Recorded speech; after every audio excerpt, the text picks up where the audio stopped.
И плиту нельзя трогать, ни в коем случае ни газовую плиту, ни треску плиту, да.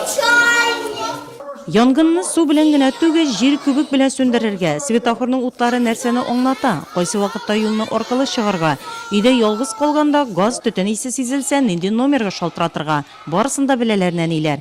Кечкенә булса да теоретик белемнәре зур, ә биредә янгын сүндерү машиналары, сирена тавышы барысы да чын, шуңа да кызыксынулары тагын да көчле.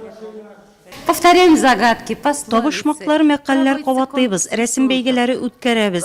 Мәсәлән, бала үзе генә өйдә булганда һәм башка темалар буенча презентацияләр күрсәтәбез. Находится один дома. Мондый профилактик чараларның нәтиҗәсе дә бар. Үткән ел дәвамында Нурлат районында балалар катнашында янгын чыгу очраклары теркәлмәгән. Нельзя играться с печками. Нельзя с огнем играться. Контрольда булсыннар.